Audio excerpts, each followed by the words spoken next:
तो इन सारे बेसिस पे सक्सेस को डिफाइन किया जाता था कि एक सक्सेसफुल सोसाइटी जो है वो कैसे रन कर सकती है। तो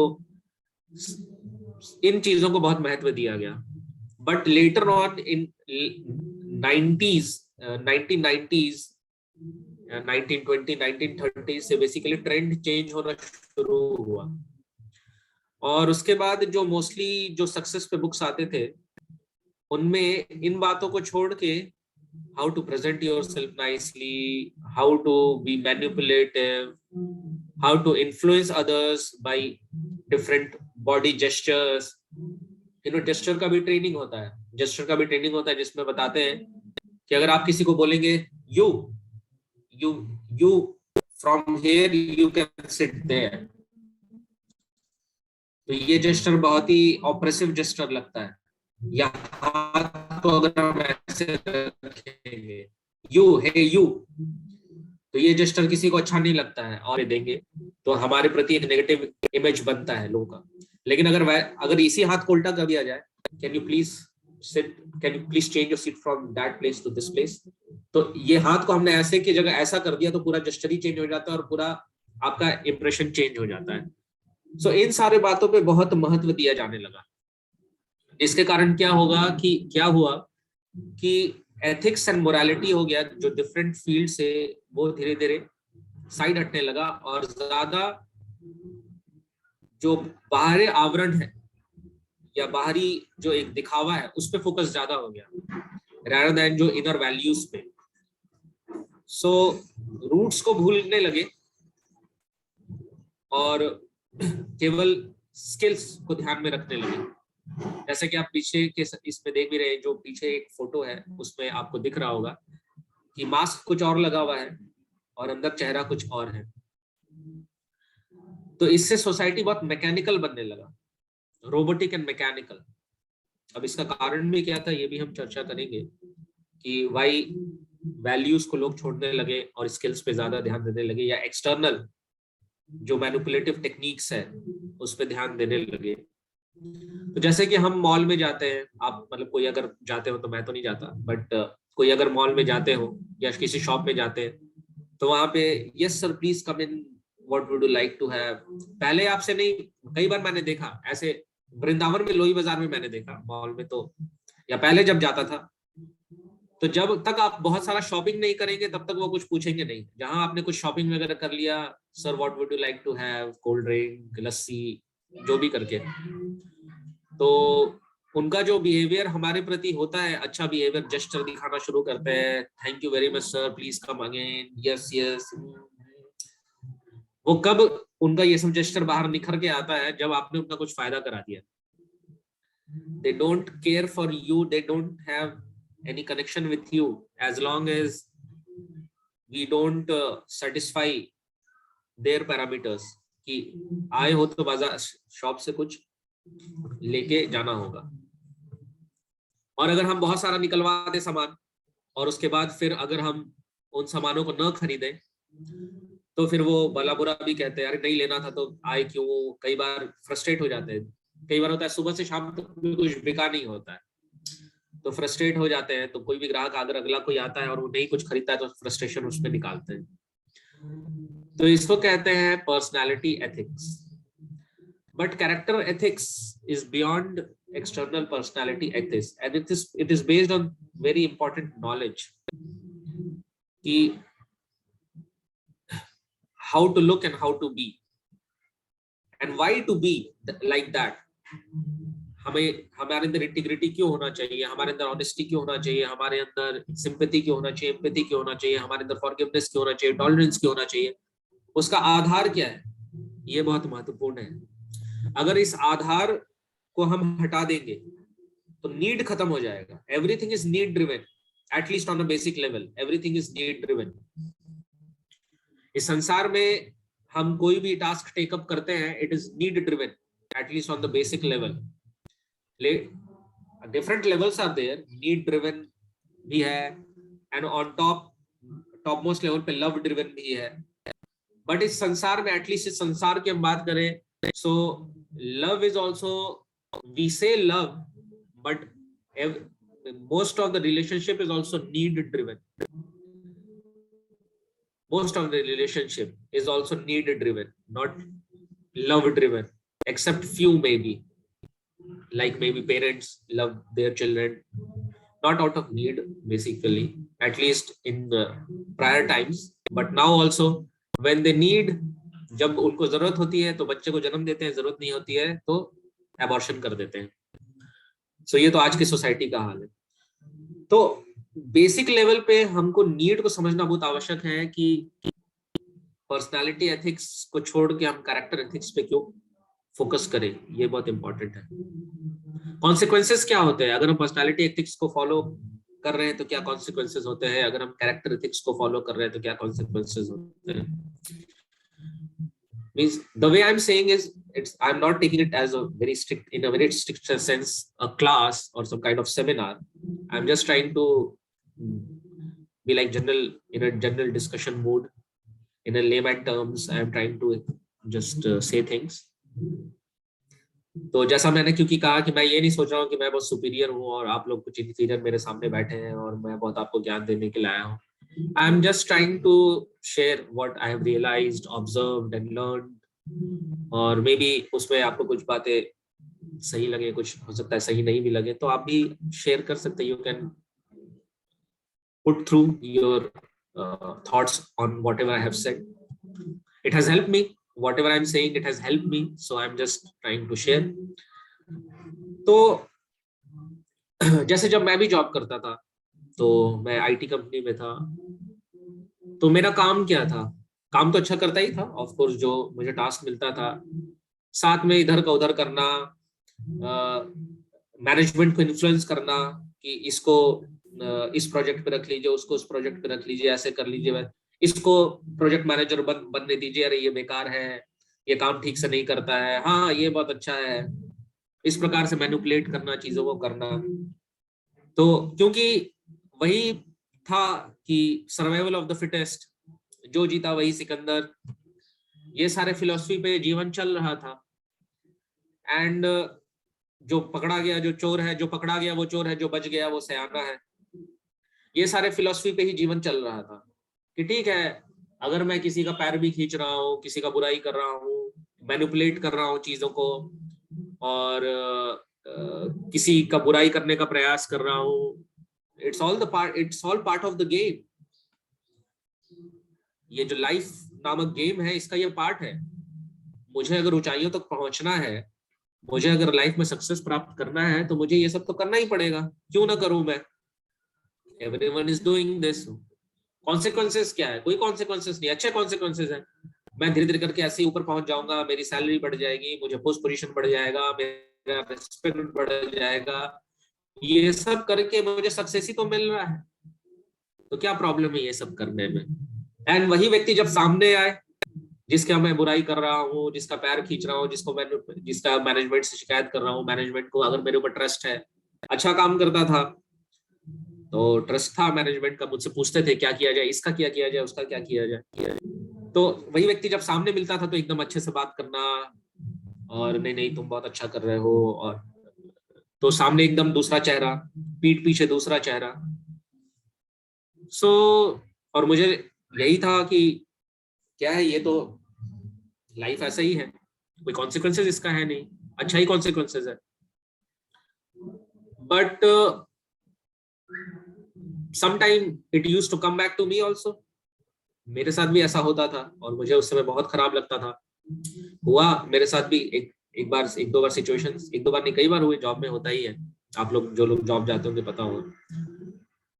तो मुझे फिर अच्छा नहीं लगता था, और एक स्ट्रगल था, एक टफ कंपटीशन, एक स्ट्रगल टू सरवाइव, और अच्छी, ठीक है अच्छी सैलरी थी, जो भी एक मैं दुबई में भी था, ऑस्ट्रेलिया में भी था, हांगकांग में भी था, लाओस में भी था, यूएस का वीजा लग रहा था तो मैंने छोड़ दिया था, फिर फुल टाइम बन गया मैं। सो जो लाइफ के एक सक्सेस को डिफाइन करते हैं कि हाँ आपका लाइफस्टाइल बहुत मॉडर्न होना चाहिए, आप डिस्को जाओ, आप मूवीज देखो, एंड आप रिलेशनशिप स्टैब्लिश करो, आप घर खरीदो, गाड़ी खरीदो, आप बड़े बड़े होटल में रहो, all these things were there in my life, but still the life was struggle. तो फिर मुझे लगा कि ये जो फिर मुझे लगा कि कहीं ना कहीं कुछ गलत दिशा में जा रहा हूं मैं, एंड इतना सब कुछ मैं कर रहा हूँ, इतना स्ट्रगल मैं कर रहा हूँ, फिर भी सब कुछ ऐसा नहीं हो रहा है जैसा मैं चाहता हूँ.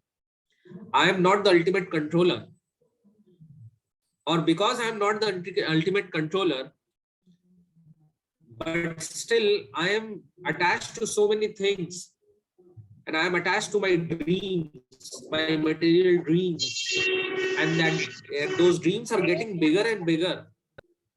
My salary was X, now my salary is 2X, still I want 4X, because that is the parameter for success in life, कि आप कितना पैसा कमाते हैं, आपके कितने आपको कितना वैल्यू किया जाता है आपके फ्रेंड सर्कल में. So I am not the supreme controller. I am not the controller. At least I can understand that, because many things are not happening as per my wish and will.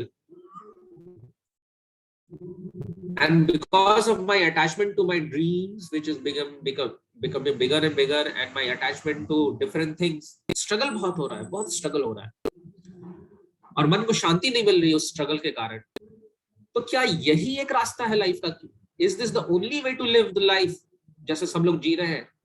अगर ऐसा है तो ये life कैसा है? उतना अच्छा नहीं. It's not of the top most quality. Okay, कहीं कहीं थोड़ा सुख है, हमने पिज्जा को मुंह में डाल दिया तो थोड़ा सुख मिल गया, बट वही पिज्जा अगर गर्म है तो मुंह जल भी जाता है. आप लोग में से आई एम नॉट श्योर मुझे रिस्पॉन्स में कैसे लूंगा, बट आई एम श्योर कि आपने कई बार गर्म पिज्जा खाया होगा तो उसके चीज की वजह से ऊपर जल जाता होगा, ऐसा हुआ होगा, या कुछ भी गर्म दूध भी पीते हैं तो जल जाता है.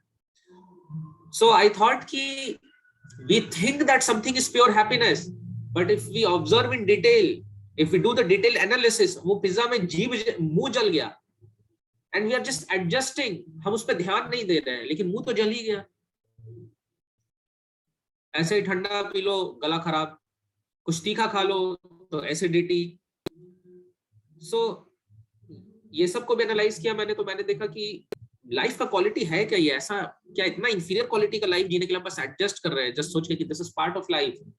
अगर आपको सुखी होना है तो साथ में कुछ दुखी तो होना ही पड़ेगा. अगर आपको पिक्चर जाना है तो ट्रैफिक जाम में फंसना पड़ेगा, पिक्चर भी कभी फ्लॉप हो जाएगी. कुछ ना कुछ प्योर 100% हैप्पीनेस जो एक्सपेक्टेड रहता है वो मिल नहीं रहा है. तो फिर मेरी खोज वहां से शुरू हुई कि what is the alternate way of life, वो कैसे पता चलेगा. सो देन आई थॉट कि ठीक है, मैंने इतना न्यूज पढ़ लिया, न्यूज देख लिया, मैंने कई सारे बुक्स पढ़ लिए मोटिवेशनल स्पीकर्स के, ये वो, मैंने कोर्स बुक पढ़ लिया, मैंने जॉब के रिलेटेड टेक्स्ट पढ़ लिए, बट उसमें कुछ अल्टरनेट वे ऑफ लाइफ तो ऐसा कुछ दिया हुआ नहीं है. There is no alternate way, उसमें कुछ बताया नहीं हुआ है. तो which are those text books जिसमें मुझे अल्टरनेट वे ऑफ लाइफ कुछ पता चलेगा? बाकी सब तो बस नंबर्स का गेम है, numbers and formulas and 0-1 binaries. It is not about me, it is just about the machines, you know, and the matter. It is not about me. तो फिर ध्यान आया कि अच्छा चलो, कुछ बुक्स होते हैं जिनको कहते हैं रिलीजियस टेक्स्ट या स्क्रिप्चर्स, रिलीजियस टेक्स्ट कहते हैं, तो उनको रेफर किया जाए. तो मुझे उतना पता नहीं था. भगवत गीता पता था, भगवत गीता है, बट मुझे लगता था बचपन से ऐसा कुछ एसोसिएशन मिला कि कुछ लोग बुद्धिज्म के तरफ थोड़ा सा इंक्लाइंड थे, तो थोड़ा मैं बुद्धिज्म पढ़ने लगा. बट बुद्धिज्म पढ़ा तो उतना मुझे बस उतना मुझे क्लियर नहीं हो पाया, क्लैरिटी नहीं था उनके इंस्ट्रक्शंस में, ये करना है, ये नहीं करना है, ये करना है, ये नहीं करना है, बट क्यों करना है, क्यों नहीं करना है, and consequences were not so clear to me कि होगा क्या, and the concept was not very clear to me. तो फिर मेरे पिताजी ने कहा कि भगवत गीता पढ़ो. तो हो सकता है आज पिताजी अफसोस करते हुए क्यों पढ़ा क्योंकि फिर मैं मॉन्क जैसा बन गया. बट पिताजी ने कहा भगवत गीता पढ़ो, तो मैंने Bhagavad Gita as it is उठाया. जब मैंने श्रील प्रभुपाद के द्वारा जो कमेंट्री है Bhagavad Gita as it is जो लिखा है श्रील प्रभुपाद ने, जब मैंने उसको पढ़ना शुरू किया तो चीजें क्लियर होना शुरू हुई. कि जो मैं पर्सनालिटी एथिक्स इतना फॉलो कर रहा हूँ, मैं अपने आप को इतना बुद्धिमान समझ रहा हूँ, मैं अपने आप को बड़ा शातिर चालाक समझ रहा हूँ, फिर भी जीवन में दुखी दुख आ रहा है। इतना हाथ पांव मारने के बाद भी दिन भर इतना टाइम एनर्जी जाता है इन्हीं सब चीजों में, उसकी निंदा करो, उसका पैर खींचो, उसका उसका मजाक उड़ाओ स्ट्रगल का, तब भी लाइफ में शांति नहीं मिल रही है। Then after studying Bhagavad Gita आई रियलाइज्ड कि वैल्यूज होना कितना इंपॉर्टेंट है। और वो वैल्यूज जो है, वो वैल्यूज को जब हम नर्चर करते हैं, वो वैल्यूज को जब हम नरिश करते हैं, या वैल्यूज को हम रिवाइव करते हैं, तो हमको रियल पीस मिलता है, शांति मिलती है। अब जो क्वेश्चन हमारा उठा था कि वैल्यूज क्यों करना है, क्यों नरिश करना है, क्यों नर्चर करना है, वैल्यूज को क्यों डेवलप करना है। सो उसका सिंपल उदाहरण हम सोच सकते हैं कि जो व्यक्ति क्रिमिनल होते हैं उनको जेल भेजा जाता है, पनिशमेंट मिलता है कुछ। जो गवर्नमेंट के बताए रूल्स को फॉलो करते हैं, वो उनको पनिशमेंट नहीं मिलता, वो फ्रीली घूम सकते हैं। जो क्रिमिनल मेंटालिटी के होते हैं वही क्राइम करते हैं, जो क्रिमिनल मेंटालिटी के होते हैं वो क्राइम नहीं करते हैं, वो अच्छा जीवन जीते हैं और उनको पनिशमेंट नहीं मिलता है। So criminal is one who is not following the laws of government या लॉ ऑफ लैंड या कॉन्स्टिट्यूशन। तो this is man made constitution जो हमारा भारत का कॉन्स्टिट्यूशन है, बट एक कॉन्स्टिट्यूशन है जिसको रिलीजियस टेक्स्ट या स्क्रिप्चर्स कहते हैं, जैसे Bhagavad Gita, Bhagavata Purana. So when I started reading that I realise that कि बहुत मिसमैच हो रहा है। भगवत गीता में कहा गया लाइफ कैसे जीना, ऐसे जीना, अगर आप ऐसे नहीं जीते हो तो आप दुखी रहोगे। मैंने बोला यार कम से कम इतना तो प्रूव हो रहा है कि मैं अभी दुखी हूँ, इतना तो मेरे ऑब्जर्वेशन में है कि मैं अभी दुखी हूँ, but I am not able to understand why दुखी हूँ। बट अब ये जो भगवत गीता कह रही है कि आप ये करोगे तो आप दुखी होगे, और मैं यही कर रहा हूँ, तो एक और चीज प्रूव हो गया कि अगर आप ये करेंगे तो दुखी होंगे। ये तो एटलीस्ट मेरे ऑब्जर्वेशन में, इसमें कुछ स्पेकुलेशन की बात नहीं है। भगवत गीता कह रहा है कि आप ये नहीं करोगे तो आप दुखी होगे, और मैं दुखी हूं और मैं वही कर रहा हूं जिसको भगवत गीता मना कर रही है। ठीक है, एक पार्ट इसका हो गया। Now what is not in experience is कि अगर आप ये करोगे तो आप सुखी रहोगे। That needs to be explored. मैं अपने लाइफ का बता रहा हूं कि कैसे कैसे फेजेस जो आए, ये थॉट प्रोसेस चलता था। तो मैंने जस्ट एनालाइज किया कि इतना तो प्रूव हो गया एटलीस्ट, जो भगवत गीता कह रही है कि आप ये नहीं करोगे तो आप दुखी रहोगे। क्या क्या सो उसमें सबसे पहला जो था कि अगर आपने इस अंडरस्टैंडिंग को डेवलप नहीं किया कि you are not this body, you are soul, तो आप दुखी रहोगे। एंड लक्षण क्या है उस अंडरस्टैंडिंग को जिसने डेवलप कर लिया, और जिस अंडरस्टैंडिंग को जिसने डेवलप नहीं किया, तो सिम्टम्स क्या है, अगेन दैट्स सिम्टम्स। तो जिसने उस नॉलेज को डेवलप नहीं किया है, वो अपने इंद्रिय सुख के पीछे भागता है, इंद्रियां उसको भगाती हैं, और उसके अंदर hankering, lamentation, fear, anger, depression, anxiety, ये सारी चीजें आती है just because he is too much attached to the things which are required to satisfy the material senses। जो भौतिक इंद्रियों को, जो वस्तुएं थोड़े देर के लिए सुख देती हैं, भौतिक इंद्रियों को इंग्लिश में कहते हैं सेंसेस, और सेंस से वर्ड आया है सेंसुअल, और उसी से आया है सेंसेशन। तो जब आत्मा और शरीर का डिफरेंस भगवत गीता में मैंने पढ़ा, तो मुझे पता चला कि सेंसेशन एंड हैप्पीनेस में क्या डिफरेंस होता है, सेंसेशन और ब्लिस में क्या डिफरेंस होता है, या sensual happiness and spiritual happiness में क्या डिफरेंस होता है। तो मुझे पता चला कि दो लेवल है हैप्पीनेस का। अगर हम ज्ञान में है तो कि हम ये शरीर नहीं, हम आत्मा है, देन वी अंडरस्टैंड कि ठीक है शरीर के अंदर हम है, we are inside this body.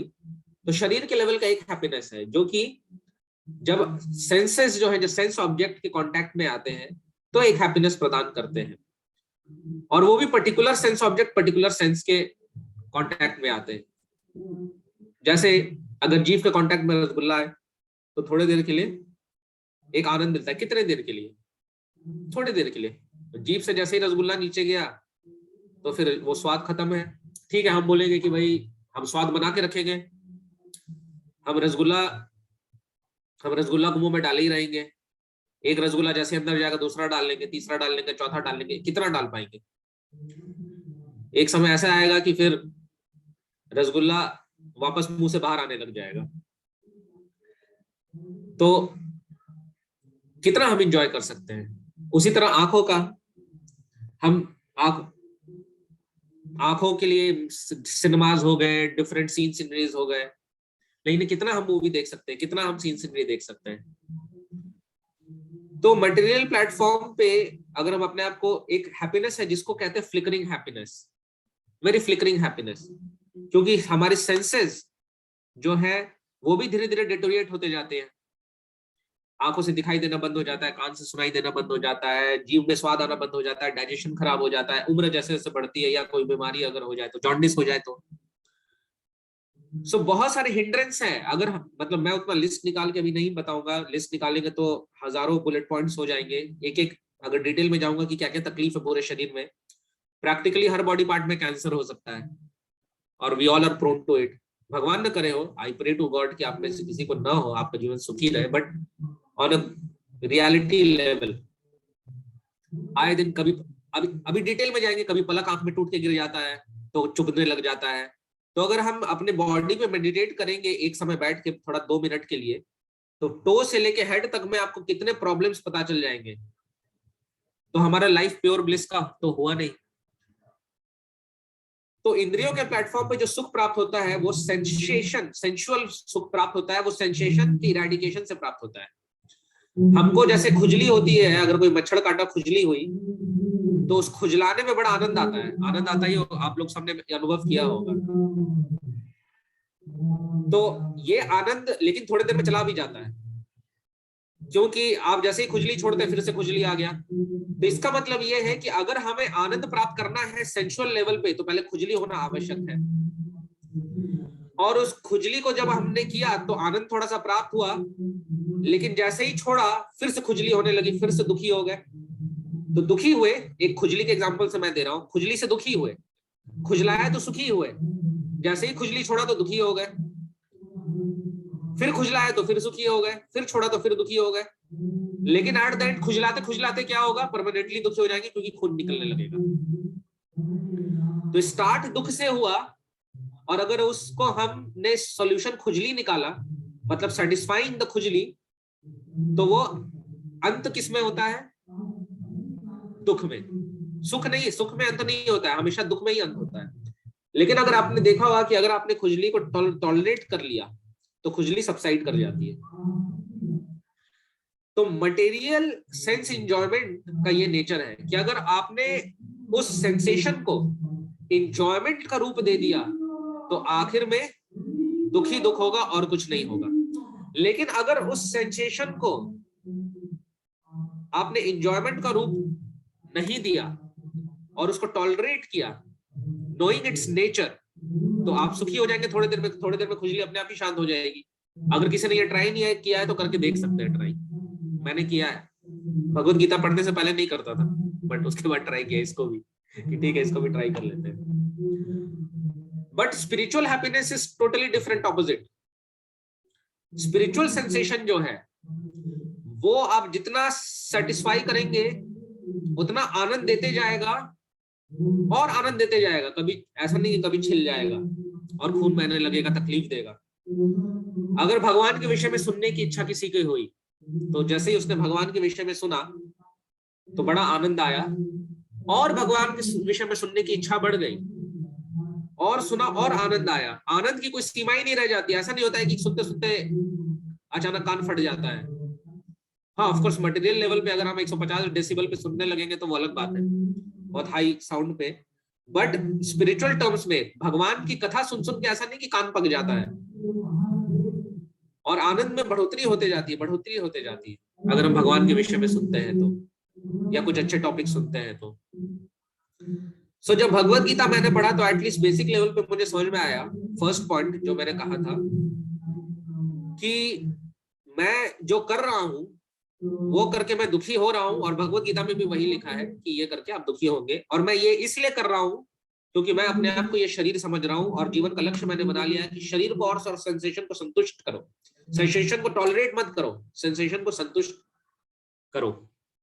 और इसी वजह से मैं दुखी हो रहा हूं, क्योंकि मैं सुप्रीम कंट्रोलर हूं नहीं, सब कुछ मेरे बस में है नहीं।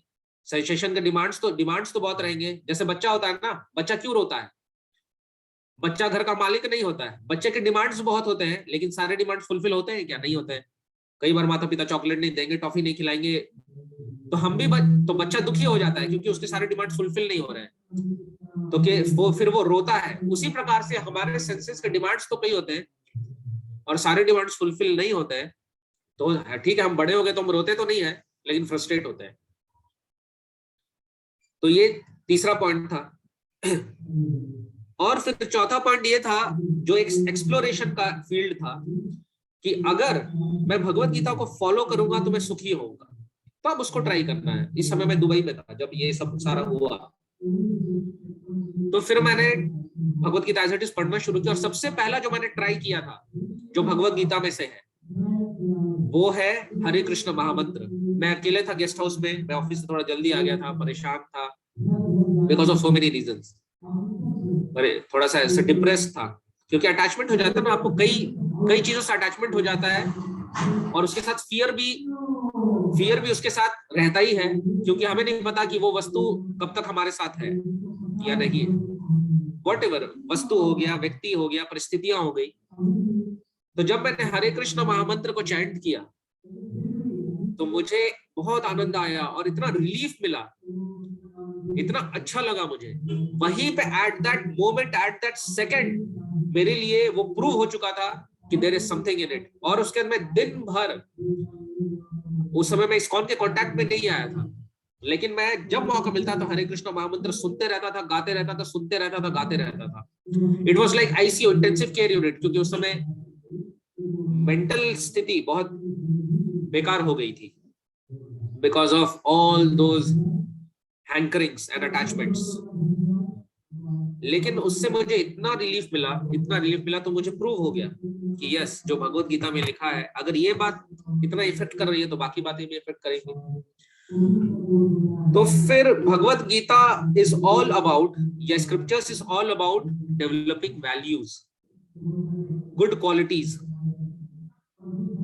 जैसे भगवत गीता में एक श्लोक है जिसमें ये बताते हैं कि इंद्रियार्थम विमूढ़ात्मा मिथ्याचारस्य उच्यते, इंद्रियाणि संयम्य य आस्ते मनसा स्मरण, इंद्रियार्थम विमूढ़ात्मा मिथ्याचारस्य उच्यते। तो ये पर्सनालिटी एथिक्स है। इंद्रियाणि संयम्य ये आस्ते स्मरण, तो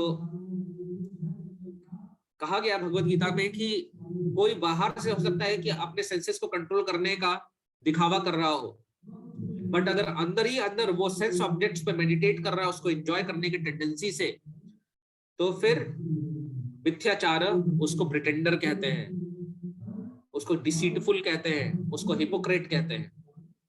तो ये पर्सनालिटी एथिक्स को भगवत गीता में भगवान ने रिजेक्ट किया है, उसको बुरा कहा है भगवान ने।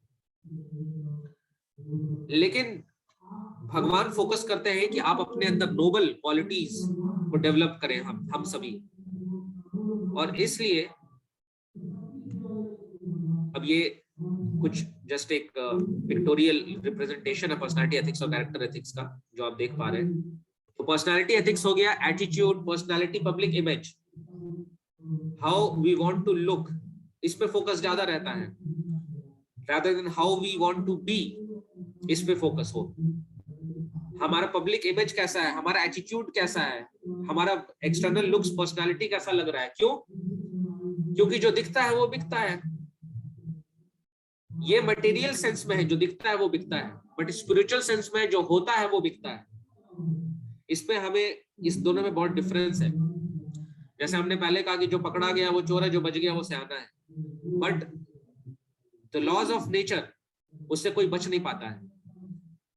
तो दिखाने से चीजें नहीं चेंज होंगी। जैसे मान लीजिए मृत्यु सबको आती है, जनरली क्या होता है, जनरली बुढ़ापे में मृत्यु आती है, लेकिन क्या हेयर डाई लगा के हम मृत्यु को धोखा दे सकते हैं? Can we do that? कि हमने गोदरेज का हेयर डाई लगा लिया और मृत्यु को धोखा दे दिया? कि यमराज यमराज के मतलब मृत्यु आई, यमदूत आए और उसके बाद इन्होंने बोला कि अरे हमें तो बोला गया था कि कोई 70 साल का बूढ़ा व्यक्ति है, इसने ये तो एकदम यंग लग रहा है। उस व्यक्ति ने फेसलिफ्ट करवा लिया, हेयर डाई लगा लिया।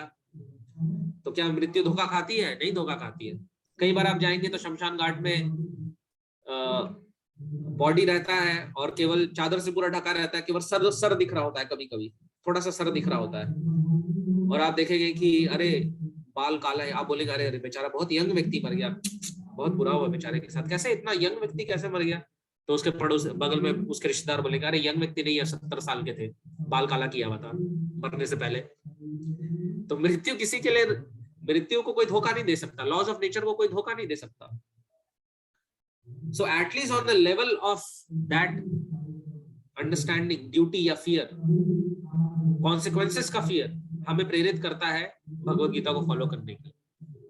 तो पर्सनालिटी, पब्लिक इमेज, एटीट्यूड से हम गवर्नमेंट लॉज को धोखा दे सकते हैं, किसी का अंडरस्टैंडिंग को धोखा दे सकते हैं, बट भगवान के लॉज को, लॉज ऑफ नेचर को हम धोखा नहीं दे सकते हैं, जो भगवान के अध्यक्षता में ही चलते हैं। तो इसलिए कैरेक्टर एथिक्स बहुत आवश्यक है। Integrity, courage, compassion, justice, humility, responsibility. This is from Stephen R Covey's book seven highly effective habits of successful people, जो टॉपिक है इसका, 7 habits of highly effective people. तो और स्टीफन आर कोविंद ने कहीं पे भगवत गीता को प्रेज भी किया था। जैसे वो कह रहे थे, मतलब एक बार अपने टॉक में वो कह रहे थे, he was praising Mahatma Gandhi. और ऐसे स्टोरी हम सुनते हैं कि किसी ने कहा, किसी बच्चे ने आया बोला कि मुझे चीनी, उनकी माँ ने लेके आए बच्चे को कि महात्मा गांधी ये बच्चा बहुत शैतान है, बहुत चीनी खाता है, मैं चाहती हूँ कि इसका चीनी आप बोलेंगे तो छोड़ देगा ये, क्योंकि आप इतने बड़े पर्सनालिटी हैं, आप बोलेंगे तो निश्चित रूप से ये छोड़ देगा, आपकी बात मानेगा, तो आप अगली वीक आइएगा। अगले वीक आए, फिर महात्मा गांधी बोला एक काम करिए आप नेक्स्ट वीक आइएगा। फिर नेक्स्ट वीक आए तो महात्मा गांधी ने बच्चे को बोला देखो बेटा चीनी खाना अच्छी बात नहीं है, आप चीनी छोड़ दो। तो उनकी माँ ने पूछा कि ये बात आप 2 हफ्ते पहले बता सकते थे, हमें 2 बार इतना आना पड़ा आपके पास। तो महात्मा गांधी ने बोला कि जब मैं खुद ही चीनी इतना खाता था तो मैं इसको प्रवचन कैसे दे सकता था, तो मुझे 2 हफ्ते लग गए चीनी छोड़ने में, तब मैं इसको बताने के योग्य बना। This is character ethic. और पर्सनालिटी एथिक में क्या होता, देखो बेटा चीनी खाना अच्छी बात नहीं है, चीनी से दांत सड़ता है, कई सारी बीमारियां होती है, डायबिटीज होता है, चीनी में बहुत प्रॉब्लम है। और जैसे ही बाहर गया बच्चा, जैसे ही बाहर गया, हाँ एक मीठी चाय बना के लेके आ, या चीनी फाक लिया, तो ये वो पर्सनालिटी एथिक। सो ये संसार को धोखा दे सकता है, बट इट कैन नॉट, ये धोखा नहीं दे सकता, it can not cheat the laws of nature. तो ये तो स्टीफन आर कोवी ने अपने बुक में लिखा, integrity, justice, courage, humility, compassion, responsibility. But अब हम ये देखेंगे कि भगवान भगवत गीता में क्या कहते हैं, because the source of all knowledge is God himself. He has said in Bhagavad Gita, aham sarvasya prabhavo mattah sarvam pravartate iti matva bhajante mam buddha bhava samanvita. Everything has come from me. Yes, sarvasya, and everything has emanated from me. That's why I am the source of everything and I am proprietor of everything, and that means I am enjoyer of everything because everything belongs to me. सब कुछ जो इस संसार में है वो मेरा है, क्योंकि मेरे से ही आया है, मैं ही नहीं उसको बनाया है और मेरे ही भोग के लिए है। अगर किसी के पास कुछ है वो मेरे ही द्वारा दिया हुआ है, और वो उसके पास क्यों है, ताकि उसका उपयोग वो मेरे भोग के लिए करे और अपना जीवन सार्थक करे मेरी सेवा करके। तो भगवान बताते हैं सर्वस्य चाहम हृदय सन्निविष्टो मत्त स्मृति ज्ञानम अपोहनम च वेदाश्च सर्वे अहम वेदो वेदांत कृत वेद विद्या वचाहम। I am sitting in everybody's heart, and from me comes remembrance and forgetfulness. I am the compiler of all the scriptures, all the Vedas, and in all the Vedas, I am to be known. सारे शास्त्रों, सारा ज्ञान मेरे से ही आया है और सारे ज्ञान में जानने के लिए मैं ही हूं।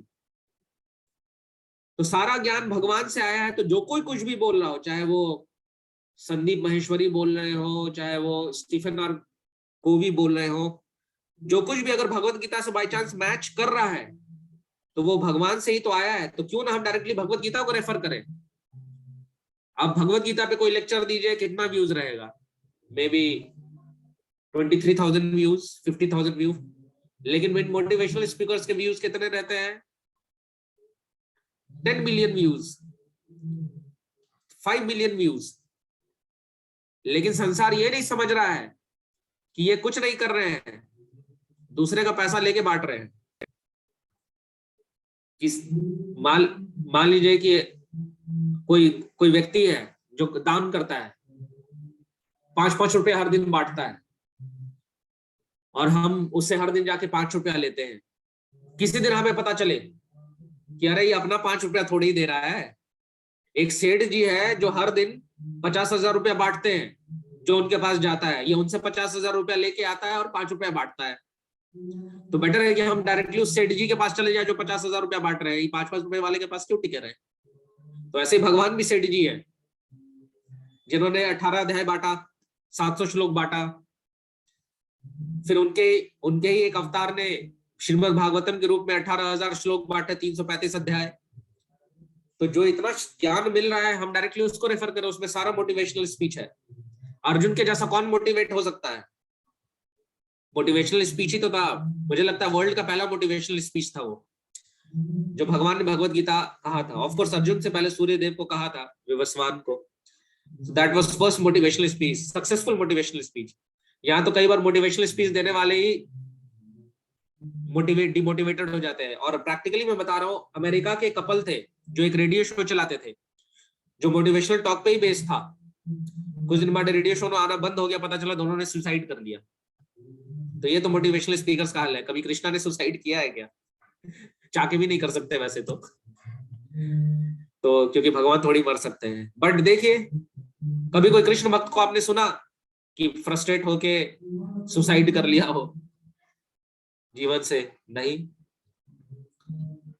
तो इस प्रकार से भगवान क्या कह रहे हैं भगवत गीता में? What we have to be, divine nature, दैवी प्रकृति। एक होता आसुरी प्रकृति, एक होता आसुरी प्रकृति, जस्ट डू इट। और एक होता है दैवी प्रकृति की सोच के करो कार्य, जो अर्जुन ने किया महाभारत के समय। हिरण्यकशिपु ने कुछ नहीं सोचा, बस कर देना है। रावण ने कुछ नहीं सोचा, बस सीता का अपहरण मन में आया, मेरे मन में आया, बस जो आया कर लो, जस्ट डू इट। जो स्लोगन है नाइकी कंपनी का, just do it, don't think, do it.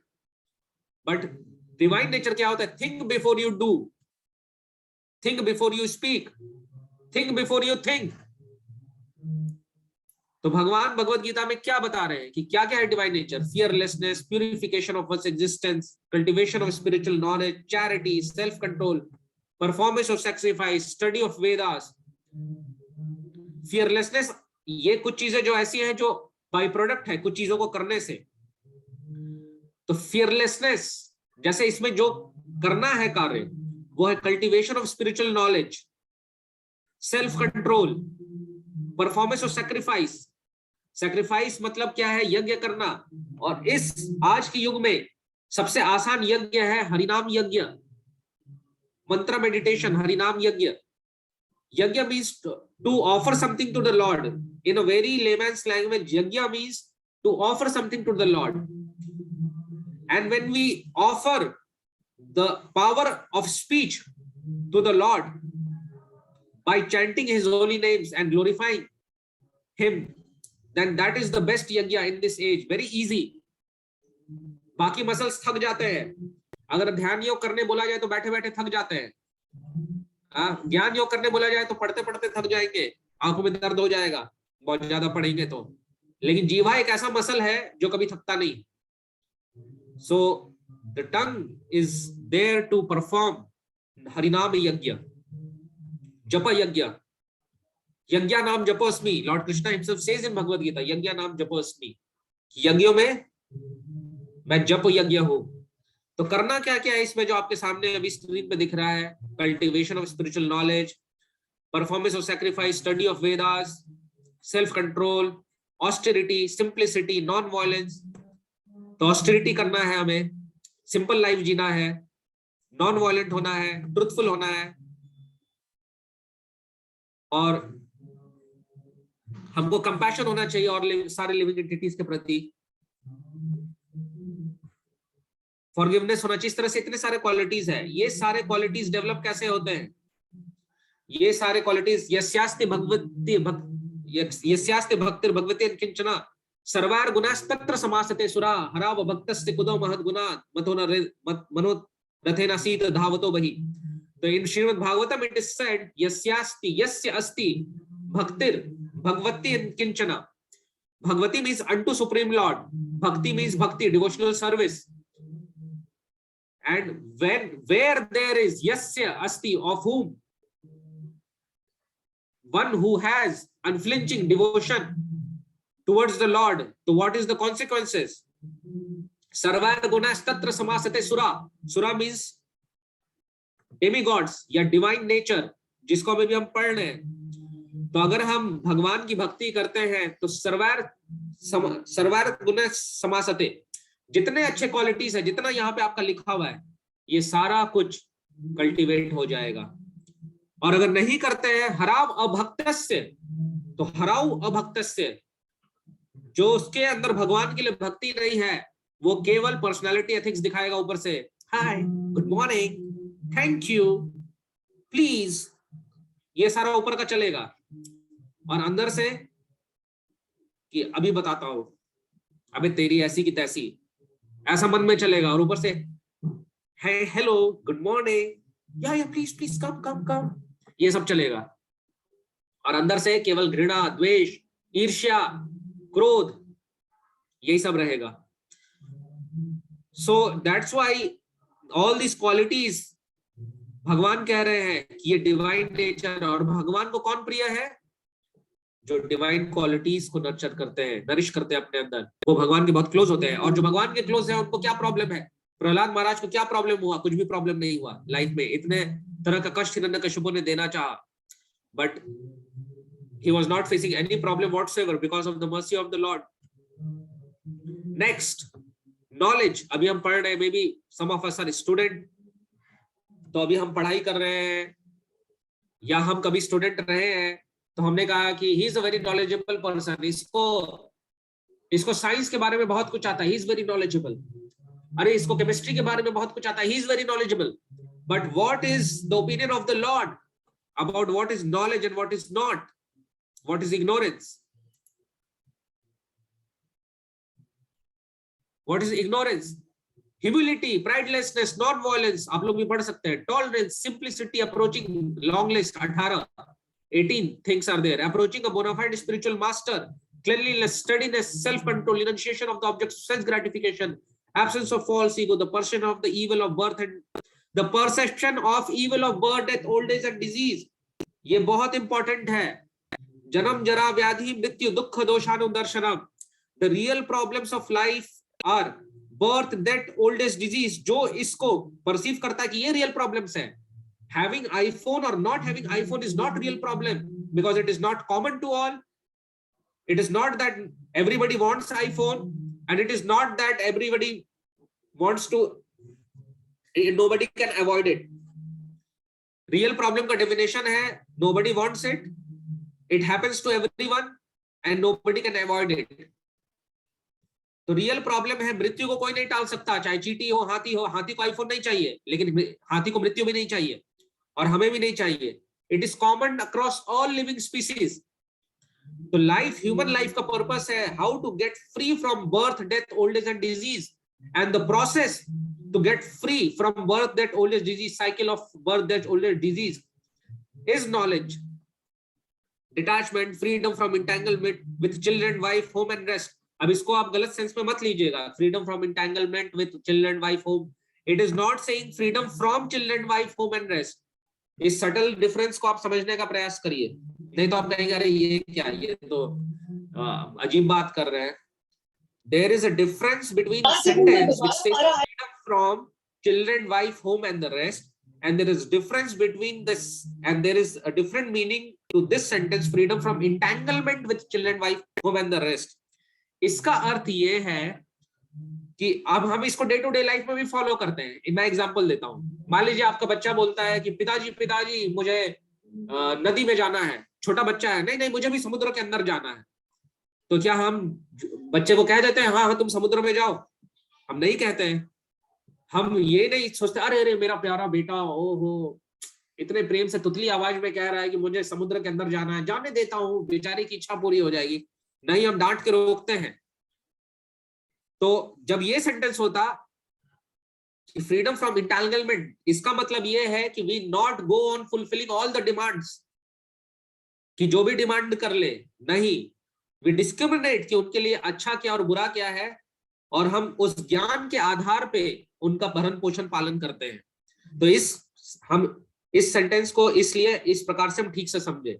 Again there is a difference between sentence freedom from children, wife, home and the rest, and there is and freedom from entanglement with children, wife, home and rest. हमको सबके कल्याण के लिए सोचना है, बस ये नहीं कि जो वो मांगे वो दे दो. अभी रिस्ट्रिक्ट भी करना होता है. Even-mindedness amid pleasant and unpleasant events, constant and unalloyed devotion to me. This is the most important, constant and unalloyed devotion to me. आत्मा का जो लक्ष्य है वो है भगवान की constant, uninterrupted and unalloyed devotion भगवान की करना. Because आत्मा भगवान का अंश है. और जैसे एक माँ को अपने पुत्र के साथ प्रेम होता है, और पुत्र को माँ के साथ, पिता के साथ प्रेम होता है, और माता के पास जाते ही छोटा बच्चा रोना बंद कर देता है, क्योंकि एक कनेक्शन है, हमारा भगवान के साथ कनेक्शन है. एंड दैट कनेक्शन इज रीस्टैब्लिश्ड और रियलाइज्ड थ्रू डिवोशनल सर्विस. भगवान के विषय में सुनना, भगवान के विषय में बोलना, भगवान का प्रसाद पाना, भगवान की सेवाएं करना. इस्कॉन मंदिर में आप लोग जाते होंगे, डिफरेंट सर्विसेज आप लोग एग्जीक्यूट करते होंगे. This is the way to be in connection with the God. और जब वो कनेक्शन में हम रहते हैं तो हमको आनंद महसूस होता है, और जब उस कनेक्शन कट हो जाता है तो आनंद का भी कनेक्शन कट हो जाता है. बिकॉज सोल हैज दिस, जैसे बकरी को घास खा के आनंद मिलता है, शेर को मांस खा के आनंद मिलता है, उसी तरह से आत्मा को भक्ति करके आनंद मिलता है. इसको कोई मैथमेटिक्स और फिजिक्स से नहीं समझाया जा सकता है. ये रियलाइज करने की बात है, आत्म साक्षात्कार करने की बात है, और उसका बेसिस है कि we are part and parcel of the supreme lord, we are connected to him. जैसे भोजन प्राप्त होता है उम्बिलिकल कॉर्ड के द्वारा, जिसको नाल भी कहते हैं. जब बच्चा जन्म लेता है तो उसको काटा जाता है, लेकिन बच्चा जब माँ के गर्भ से बाहर आता है तो अपना स्ट्रगल भी शुरू हो जाता है. उसी प्रकार से जब तक हम भक्ति के उम्बिलिकल कॉर्ड से भगवान से जुड़े हुए हैं, तब तक हमको कोई टेंशन लेने की जरूरत नहीं है. Accepting the importance of realization, the philosophical search for the absolute truth. All these I declare. This is the most important sentence. All these I declare. Who is declaring? Not some conditioned soul. God himself is declaring. इसमें कोई त्रुटि नहीं हो सकती, इसमें कोई धोखा नहीं हो सकता. I declare to be knowledge, and beside this whatever there may be is ignorance. तो अब आप लिस्ट बना के इसको घर में टांग सकते हैं, और पिछले श्लोक को टांग सकते हैं घर में बना के लिस्ट. सॉरी, ये श्लोक डिफरेंट है, ये 13 चैप्टर का है. ये मैंने डुप्लीकेट स्लाइड किया था तो ये हो गया था. दिस इज 13 चैप्टर, जो ये वाला श्लोक है. From shloka number 8 to 12. This is 13, 8 to 12. So, अगर इस लिस्ट के अलावा आपका कोई लिस्ट है तो उससे क्रॉस चेक करिए, और जो उस लिस्ट में इससे मैच नहीं कर रहा वो इग्नोरेंस कहलाता है. और इसको भी टांग लीजिए, और ये जो 16.1 to 16.3 है इसको भी टांग लीजिए, ताकि हर दिन हम मेडिटेट करें what we want to be and how we want to be. तो यही भगवत गीता शिला प्रभुपाद अमेरिका गए, उसका प्रैक्टिकल एग्जांपल. जब शिला प्रभुपाद अमेरिका गए 13 अगस्त 1965, he boarded Jaladuta ship.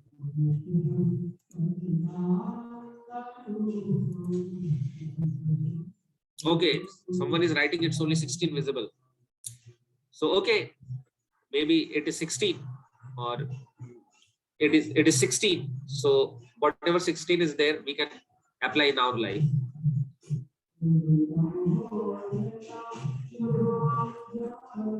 So from hippies, okay, actually I am in temple. Hare Krishna. So you might be having some disturbance with the kirtan going on. Sorry for that. If it is going.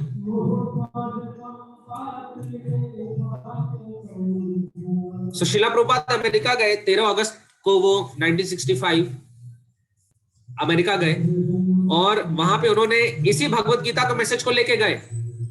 And what transformation it brought into the life of all those hippies. वो पहले hippie थे और उसके बाद happy हो गए. आप देख सकते हैं पहले वो ड्रिंक करते थे और ड्रग्स लेते थे, हर तरह का बुरा कार्य करते थे, नशापान करते थे. बट जब भगवत गीता का ज्ञान उनके जीवन में आया, वो फ्रस्ट्रेटेड थे, वो बुरी तरीके से फ्रस्ट्रेटेड थे. उनको समझ में नहीं आ रहा था आनंद कैसे प्राप्त किया जाए. लेकिन जब श्रीला प्रभुपाद ये ज्ञान भगवत गीता का अमेरिका लेके गया और उनके लाइफ में थ्रू कल्चर एंड इंस्ट्रक्शन ये सब क्वालिटी, ये सब जो शिक्षाएं हैं उनके जीवन में जैसे उतरते गई, तो वो जो सारे हिप्पीज थे वो हिप्पीज से हैप्पीज हो गए. सो हमें ये समझना होगा कि personality ethics is external. It is not going to help our cause because laws of nature is working upon us. If we don't have divine qualities and if we have demonic qualities, then for sure निश्चित रूप से हम दूसरों को तकलीफ देंगे, दूसरों को दुख देंगे. और जैसे ही हम दूसरों को तकलीफ देंगे, दूसरों को दुख देंगे, वैसे ही हमारे ऊपर उसका पनिशमेंट भी एप्लीकेबल हो जाएगा.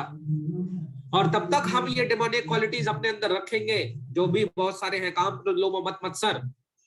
जब तक हम ये नहीं समझेंगे कि हम आत्मा है, हम शरीर नहीं है, और आत्मा का गंतव्य डिफरेंट है, आत्मा का प्लेजर डिफरेंट है बॉडी के प्लेजर से. एंड बिकॉज हम आत्मा है, हमारे लिए जैसे कार का प्लेजर ड्राइवर के प्लेजर से ज्यादा इंपॉर्टेंट नहीं होता है. ड्राइवर का प्लेजर ज्यादा इंपॉर्टेंट है कार के प्लेजर से. जब तक कार का प्लेजर और ड्राइवर का प्लेजर आपस में कॉन्ट्रडिक्ट नहीं करते हैं तब तक ठीक है. लेकिन जहां कार का प्लेजर ड्राइवर के प्लेजर से डिफरेंट हो जाएगा तो ड्राइवर के प्लेजर को इंपॉर्टेंस दिया जाएगा.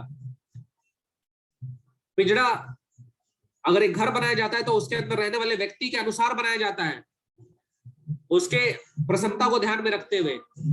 तो शरीर का जो प्लेजर है या शरीर की जो आवश्यकताएं हैं वो उतना ही तक हमको पूरी करना चाहिए जो कि आत्मा के गंतव्य से या आत्मा के गोल से कॉन्ट्रडिक्ट ना करे.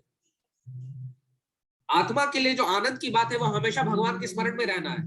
And suppose we listen to material mundane music और मटेरियल मंडेन सॉन्ग और हमने बहुत ऐसा कुछ भड़काऊ सीन देख लिया, तो माइंड में भगवान कहां से घूमेंगे, वो सीन घूमेगा. So this is just a crude example, basic example of how various intakes through our knowledge acquiring senses deviate us from devotional service. हाँ, लेकिन अगर हमको सुनने की, देखने की इच्छा और हमने लिटिल कृष्णा देख लिया सपोज कार्टून, तो सोते समय में लिटिल कृष्णा का सीन माइंड में घूमेगा, तो वो फेवरेबल है. So we are not saying that you stop seeing, you stop listening, you stop eating, you stop dancing, you stop singing, you stop going somewhere, you stop building up relationship. But we are saying, rather we are not saying, we are just messengers. Bhagavad Gita says that don't stop anything, but channelize it in the right direction, जिससे कि वो हमारे लिए कुछ useful हो सके, हमको आनंद प्रदान करा सके, हमको जन्म जरा व्याधि मृत्यु के चक्र से बाहर निकाल सके. Why we are in this material world? Why we are stuck in this cycle of birth and old age disease? Because we are too much attached to this material world, and this world is by its nature called samsara. Samsariti iti samsara. ये भौतिक जगत जो है ये है जन्म जरा व्याधि मृत्यु के चक्र का संसार है. ये क्यों मृत्यु आती है? क्योंकि हम इतने सारे अलग अलग कर्म करते हैं जिसका फल भुगतने के लिए हमको अलग अलग योनियों में जाना पड़ता है. अगर हमारा मांस खाने की इच्छा है तो हमको फिर ये मनुष्य शरीर उपयोगी नहीं है. तो भगवान बोलते हैं, भगवान जैसे उसको ट्रैक करते हैं, लॉज ऑफ नेचर हमारे कर्मास और हमारे इच्छाओं को ट्रैक करके हमें डेस्टिनेशन पे पहुंचाते हैं. तो अगर हमको मांस खाने की इच्छा है तो मटेरियल नेचर ट्रैक करेगी, ओके मांस खाने की इच्छा, शेर बन जाओ, तो मृत्यु आना पड़ेगा ना शेर बनने के लिए, और वो मृत्यु पेनफुल होगा, क्योंकि जब मृत्यु होगा तो हमने जितना पाप किया उसके इक्विवेलेंट कुछ कष्ट भी मिलेगा। कई लोग बैठे बैठे मर जाते हैं, कई लोग बड़ा तड़प तड़प के मरते हैं। तो इससे समझिए कि मृत्यु क्यों आती है। मृत्यु इसलिए आती है कि हमारे कर्मास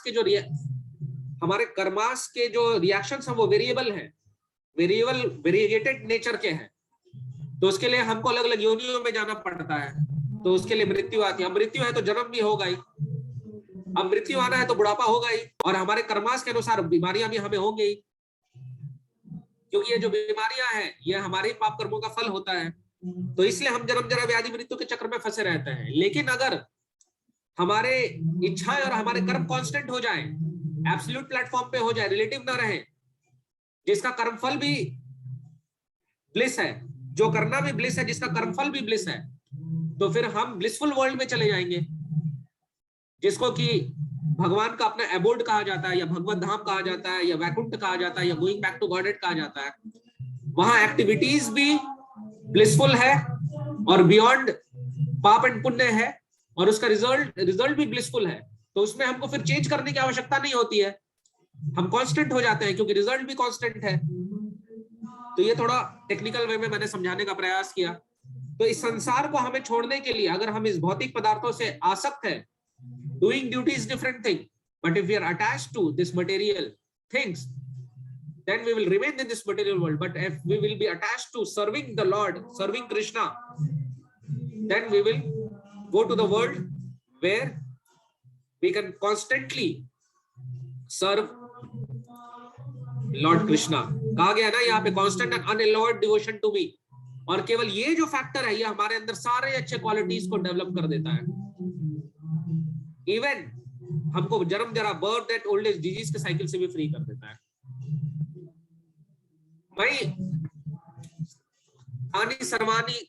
मई सर्वाणी कर्माणि सन्निसत्त मत परायण अनन्येन व योगेन माम ध्यानयन्त उपासते तेषाम अहम समुद्धर्ता मृत्यु संसार सागरात् भवामि न चिरात् पार्थ मयि आवश्यक चेतसा।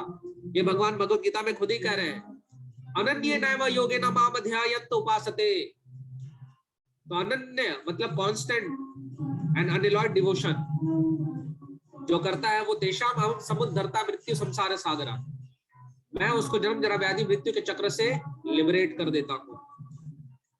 तो ये दिस इज गुड न्यूज। हम संसार में न्यूज़पेपर पढ़ते हैं, it is full of bad news, but Bhagavad Gita is full of good news. We are not this body, we are soul, we are eternal, we don't die, we can be free from the laws of material nature. All these things, all these are good news. Newspaper is just a reflection of the truth, the reality, the stark truth, that even if somebody is lawyer, somebody is doctor, somebody is businessman, somebody is rich, somebody is famous, somebody is beautiful, somebody is very strong, they all are facing problems in their life. Newspaper में यही तो रहता है, वो businessman के साथ ये हो गया, वो डॉक्टर के साथ ये हो गया, वो लॉयर के साथ ये हो गया, उसके साथ ये हो गया। कम से कम न्यूज़पेपर पढ़ के हम ये तो सीख सकते हैं कि चाहे बहुत अधिक पैसा भी हो जाए, चाहे बहुत अधिक सुंदरता हो जाए, चाहे बहुत अधिक नेम फेम हो जाए, चाहे बहुत अधिक स्ट्रेंथ हो जाए, परेशानियां नहीं जाएंगी जीवन की। इतना तो हम इंटेलिजेंट है कि ऑब्जर्व कर सकते हैं, लेकिन हम न्यूज़पेपर पढ़ के ये भी नहीं समझते हैं, क्योंकि हम सोचते नहीं, बैठ के अपने ऊपर टाइम नहीं देते हैं। So my request is to all of you, humble request, because as I said that I am just here to serve, वसुधैव कुटुंबकम, आप और हम सब एक ही परिवार के सदस्य हैं। So based on that thinking, I am just requesting all of you, not forcing, just requesting humbly, कि हम अपने अंदर वैल्यूज को डेवलप करने के ऊपर वर्क करें। जब हम अपने आप को इंप्रूव करेंगे, which is कैरेक्टर एथिक्स या वैल्यूज, जो यहाँ पे भगवान ने भगवत गीता में बताया है, तो ऑटोमेटिकली हम प्रूव कर देंगे अपने आप को, क्योंकि the more we improve ourselves, the more our worth will be proven in front of God. हमको भगवान को इम्प्रेस करना है। हम दुनिया में कितने लोगों को इम्प्रेस करना चाहते हैं, लेकिन आखिर में हमें डिप्रेशन मिलता है। लेकिन कोई अगर भगवान को डिप्रेशन मिलता है, सप्रेशन मिलता है, ऑपरेशन मिलता है, लेकिन अगर हम भगवान को इम्प्रेस करने का थोड़ा भी प्रयास करेंगे तो भगवान बहुत जल्दी इम्प्रेस हो जाते हैं, और फिर भगवान हमारे सारे प्रॉब्लम्स को सप्रेस कर देंगे या इरेडिकेट ही कर देंगे, सप्रेस भी क्या। सो हम सब एक साथ एक दूसरे को सपोर्ट करें इन वैल्यूज को डेवलप करने के लिए जो भगवान ने यहाँ इनलेस्ट किए हैं, नॉलेज जिसने भगवान ने जिसको नॉलेज कंसिडर किया है उसको कल्टीवेट करने के लिए, हमने इस अंडरस्टैंडिंग के साथ कि we are soul, we are not this body, and the soul destination is to again come in contact with god in constant and unalloyed way through devotional service. और प्रैक्टिकल डिवोशनल सर्विस जो कि भगवान के विषय में सुनना और भगवान के विषय में बोलना, इसमें हम अधिक से अधिक एंगेज होने का प्रयास करते रहे।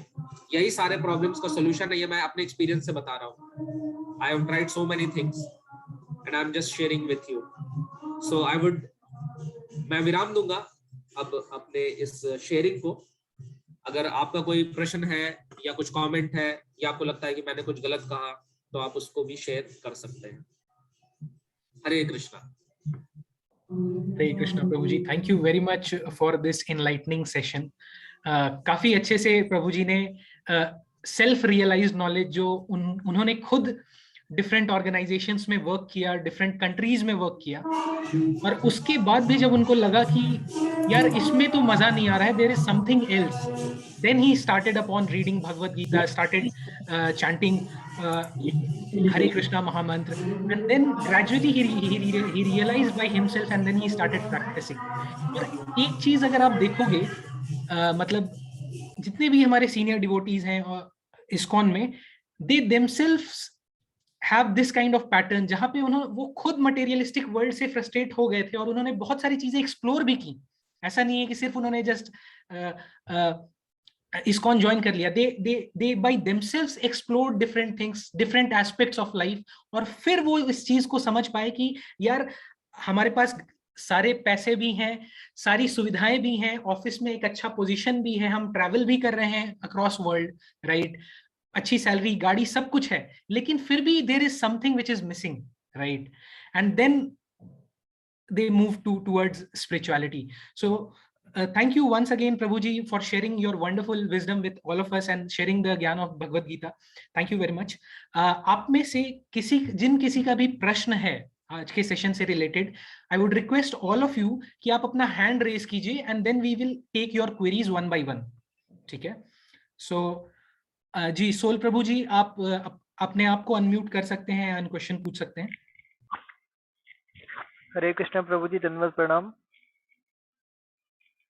प्रभु जी। जैसे कि आपने अभी एक एग्जाम्पल दिया था, खुजली वाला एग्जाम्पल, कि जो हमारी मतलब माइंड में हमारी गलत विचार आते हैं तो अगर हम उनको सप्रेस करेंगे तो अच्छा होगा, लेकिन कभी ऐसा हम उन्हें सप्रेस करते हैं लेकिन बाद में प्रभु जी फ्रस्ट्रेशन बहुत ज़्यादा हो जाती है, हम उनको जितना सप्रेस करते जाते हैं उतनी ज़्यादा फ्रस्ट्रेशन बढ़ती जाती है, तो हम उसके साथ कैसे डील कर सकते हैं, ये मेरा प्रश्न है।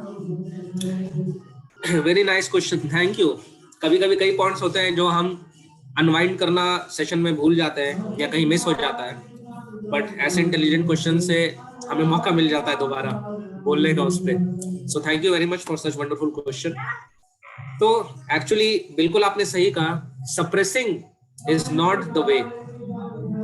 जैसे फॉर एग्जांपल अगर मान लीजिए कि करेला, हम एक ही सब्जी को जानते हैं करेला, और करेला खा खा के हम बोर हो गए, हम एक दिन डिसाइड करते हैं अब हमें करेला नहीं खाना है, और हमने सुबह का भी स्किप कर दिया, हमने ब्रेकफास्ट स्किप कर दिया, हमने लंच स्किप कर दिया, हमने डिनर स्किप कर दिया, तो कितने दिन ऐसा चलेगा आप बताइए? अधिक दिन तो नहीं। फिर से मे बी अगले दिन हमने 3 टाइम का स्किप कर दिया, चौथे टाइम का स्किप कर दिया, 5वें टाइम हम जो पहले 1 कटोरी करेला खाते थे 2 कटोरी खा लेंगे, क्योंकि ऑप्शन नहीं है कुछ और। तो उसी प्रकार से, लेकिन अगर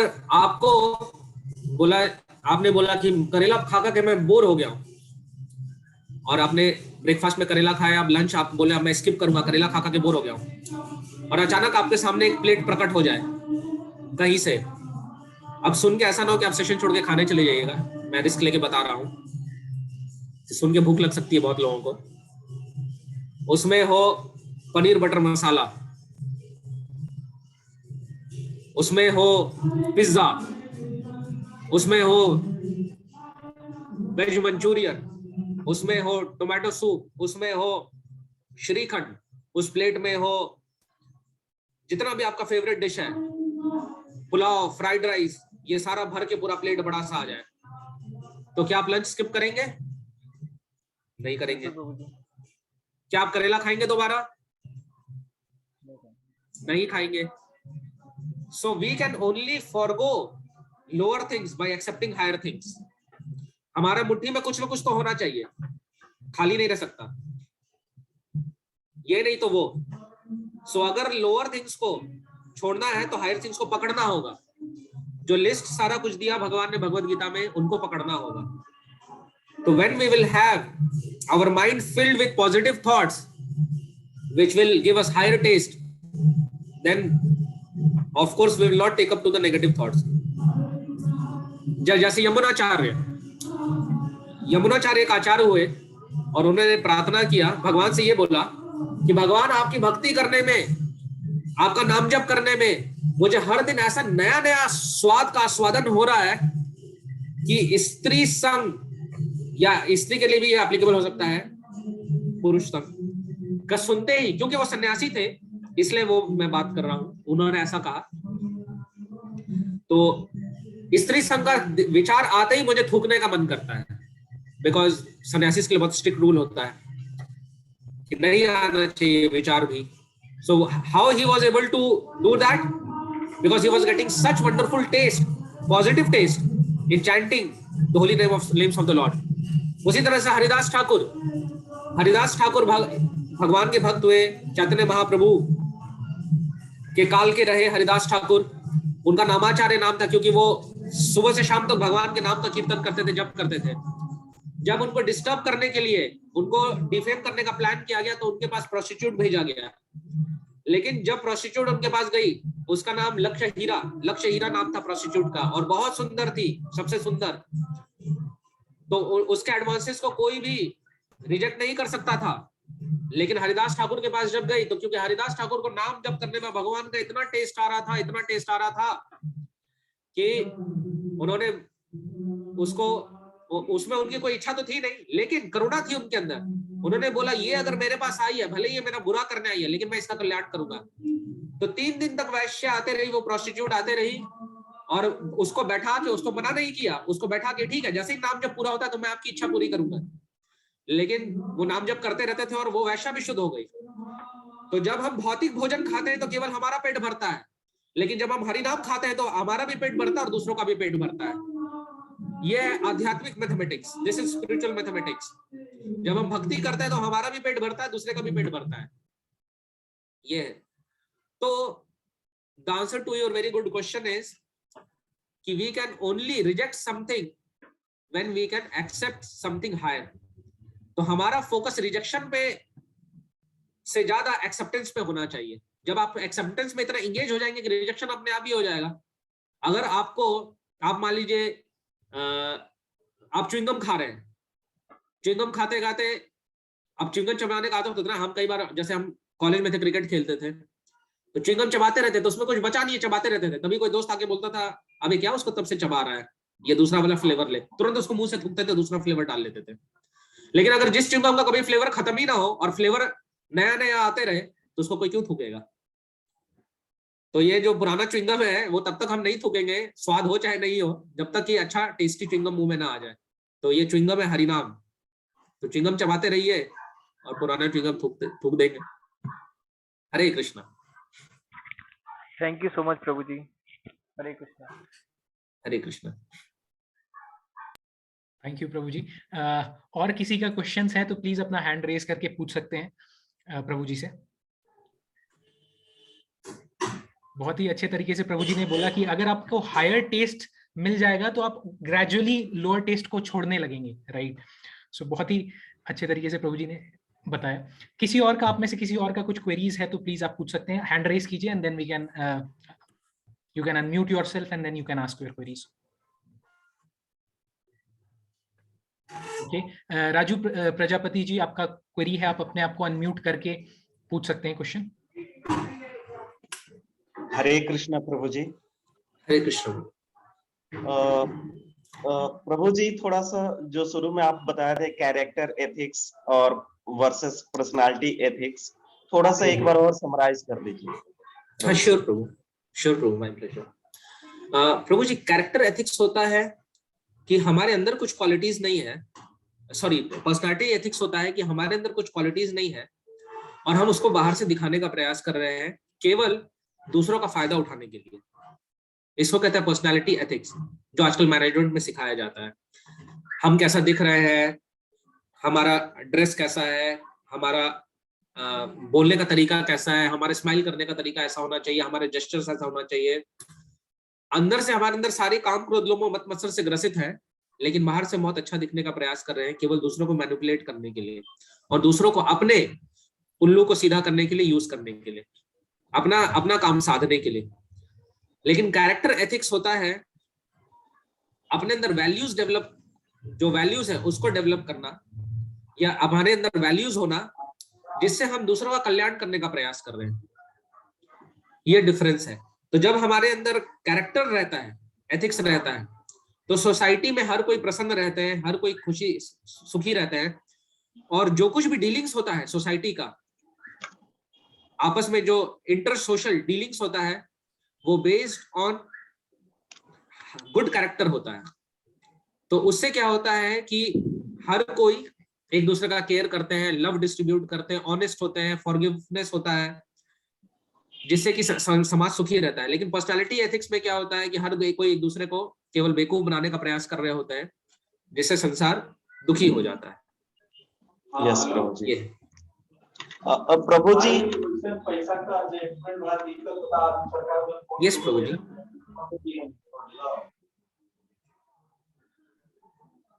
हरे कृष्णा। प्रभु जी आपका, राजू प्रभु जी आपका है कोई क्वेरी? हाँ प्रभु जी, एक और क्वेश्चन है।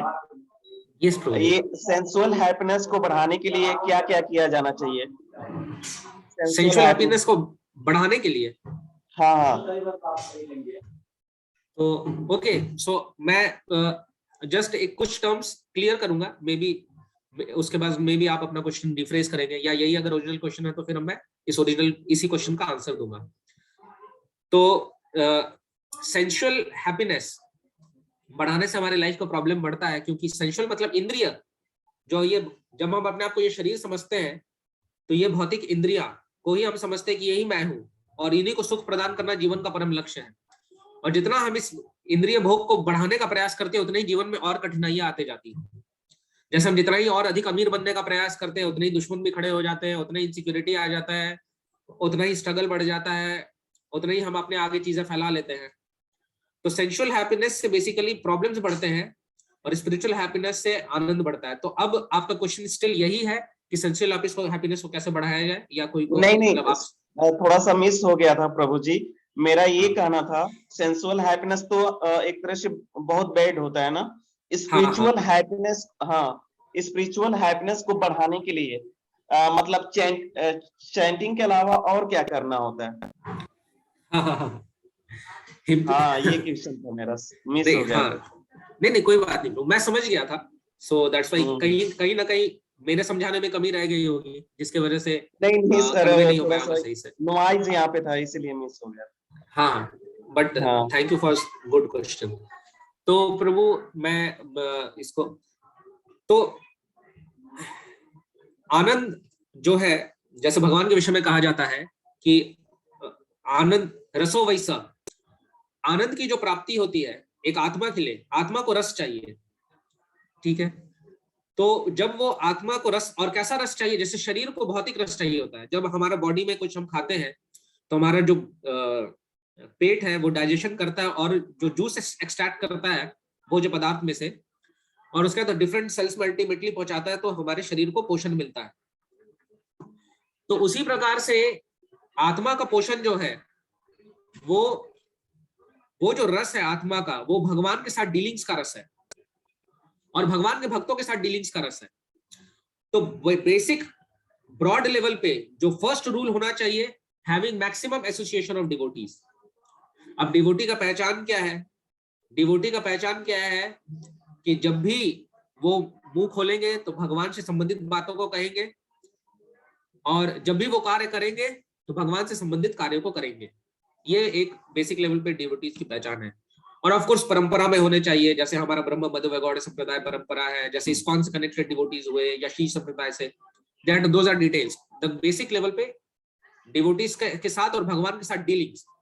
नाउ इन डिटेल्स अगर हम जाए तो डीलिंग्स किस किस लेवल पे हो सकता है, तो डीलिंग्स हो सकता है हियरिंग के लेवल पे, चैंटिंग के लेवल पे, डांसिंग के लेवल पे, ईटिंग के लेवल पे, रिमेम्बरिंग के लेवल पे, डूइंग डिफरेंट सर्विसेज के लेवल पे, डिफरेंट प्लेटफॉर्म्स पे डीलिंग्स हो, आरती के लेवल पे, भगवान के ड्रेसिंग के लेवल पे, भगवान के लिए भोग बनाने के लेवल पे। तो बहुत सारे तरीके से ये डीलिंग्स हो सकता है जो एक भक्त भगवान के साथ करते हैं या भक्त आपस में करते हैं। तो वो जो डीलिंग से जो रस प्राप्त होता है वही आनंद है, वही ब्लिस है। बट इनिशियली जैसे कि किसी व्यक्ति को जॉन्डिस हुआ रहता है, तो जॉन्डिस वाले व्यक्ति को सब कुछ कड़वा लगता है, रसगुल्ला भी कड़वा लगता है, गन्ने का जूस भी कड़वा लगता है। तो अगर उसको रसगुल्ला भी खाने दिया जाए तो वो मना करता है, नहीं नहीं नहीं खाएंगे। ओ मुझे याद है, मुझे जॉन्डिस हुआ था तो मेरी मदर जबरदस्ती खिलाती थी। गन्ने का जूस, नहीं नहीं मुझे कुछ नहीं खाना, कुछ नहीं पीना, खाने का कुछ मन ही नहीं करता है, सब में अजीब सा स्मेल आ रहा होता है, लेकिन तब भी जबरदस्ती खिलाया जाता है।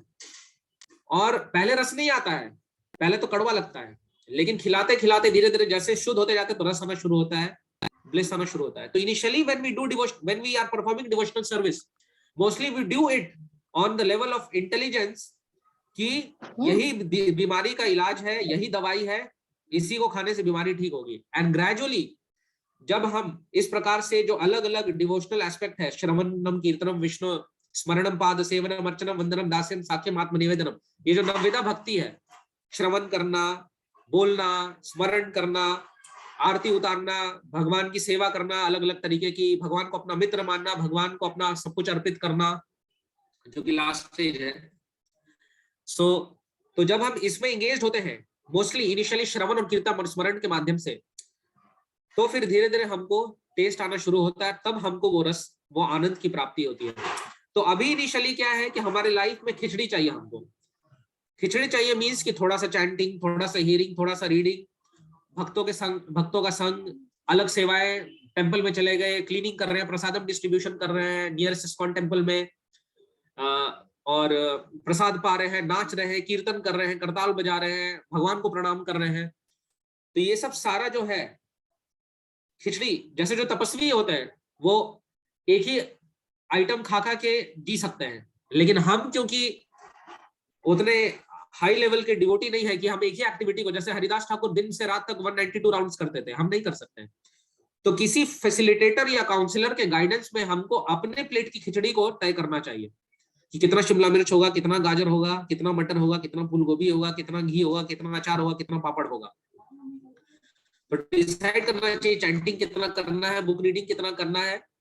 और शुरू में टेस्ट नहीं आएगा, मोस्टली नहीं आएगा, थोड़ा बहुत भगवान झलक दिखला देंगे तो ताकि हमको मोटिवेशन रहे, लेकिन वो भगवान की कृपा होगी, हम क्वालिफाइड नहीं है, लेकिन एक मोटिवेशन के लिए भगवान कभी कभी उस लेवल पे ला देंगे। बट हमको इंटेलिजेंस को यूज करना है कि नहीं, एक दिन आएगा, इसलिए उत्साह, निश्चय और धैर्य बना के चलना है। तो इसलिए मैंने आपके आंसर को, आपके क्वेश्चन को 2 पार्ट में बताया। एक तो ये जो कि आपने पूछा नहीं था बट मुझे लगा बताना चाहिए कि रस इनिशियली ऐसा नहीं कि एकदम हम एक नाम लेते ही हम नाचने लग जाएं, आंखों से आंसू बहने लग जाएं, ऐसा इतनी जल्दी नहीं होता है, तो उसमें टाइम लगेगा। और दूसरा, जो भी थोड़ा बहुत टेस्ट हमको आएगा वो डिफरेंट एक्टिविटीज को किसी फैसिलिटेटर या काउंसलर के गाइडेंस में जब हम अपने लाइफ में इम्बाइब करेंगे, डूज एंड डोंट्स को, डोंट्स भी है यम और नियम, उन दोनों को क्या क्या नहीं करना और क्या क्या करना है गाइडेंस में हम फॉलो करेंगे, तो हमारे क्वालिफिकेशन के अनुसार, हमारे लेवल के अनुसार टेस्ट आएगा जो ग्रेजुअली बढ़ता जाएगा।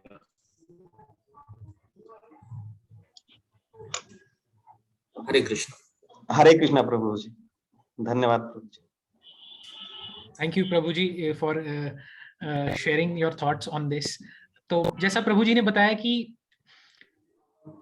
इंगेजमेंट किसी भी फॉर्म में in the service of Lord can be one of the ways जिसके थ्रू आप you will start slowly and steadily realizing कि वो जो spiritual happiness है वो आप realize करने लगेंगे। और इसीलिए एक हमारे एंड से अपॉर्चुनिटी भी है, आप ISKCON को सर्व कर सकते हैं किसी भी सेवा में। तो बहुत सारी सेवाएं हैं, जैसे ऑनलाइन भी आप सर्व कर सकते हैं, ऑफलाइन भी सर्व कर सकते हैं टेम्पल में।